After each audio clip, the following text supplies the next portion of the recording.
देखी के मनवा हर्षला। कौन कुहारी बनवले मूर्ति देखी के मनवा हर्षला। हर्षला हर्षला हर्षला हर्षला देखी नयनवा तरसला। कौन कुहारी बनवले मूर्ति देखी के मनवा हर्षला। कौन कुहारी बनवले मूर्ति देखी के मनवा हर्षला।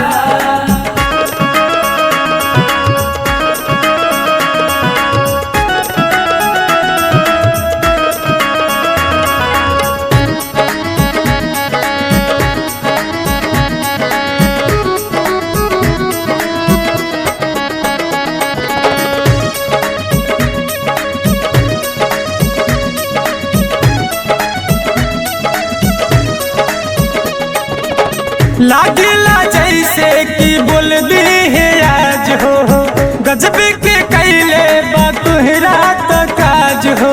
कोहरा तो काज हो, कोहरा तो काज हो, कोहरा तो काज हो, कोहरा तो काज हो। लागला जैसे कि बोल दी है आज हो, गजब के कैले बा तुहरा तो काज हो। कोहरा तो काज हो, कोहरा तो काज हो, कोहरा तो काज हो, कोहरा तो काज हो। माटी के मूर्ति में जनबा के डलले, अंबर से फूलवा बरसला। माटी के मूर्ति में जनबा के डलले, अंबर से फूलवा बरसला। बरसला बरसला बरसला बरसला देखी नयनवा तरसला। कौन कुहारी बनवले मूर्ति देखी कि मनवा हर्षला। कौन कुहारी बनवले मूर्ति देखी के मनवा हर्षला।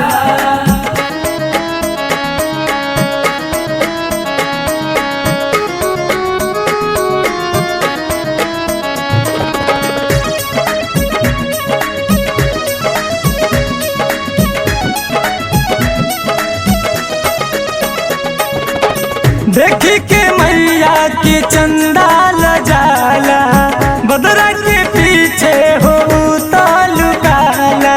चंदा जाला उतारू काला, चंदा जाला उतारू काला। देखी के मैया की चंदा लजाला, बदरा के पीछे हो तालु काला।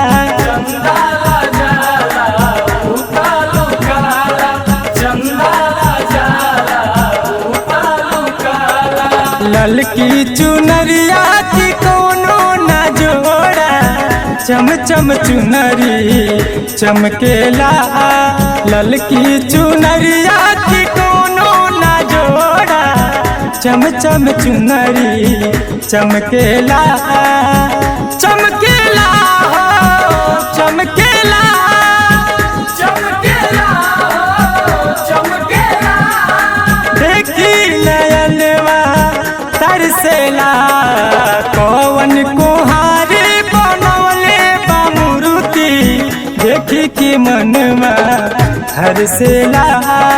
कौन कुहारी बनवले मूर्ति देखी के मनवा हर्षला। कौन कुहारी बनवले मूर्ति देखी के मनवा हर्षला। देखी के मनवा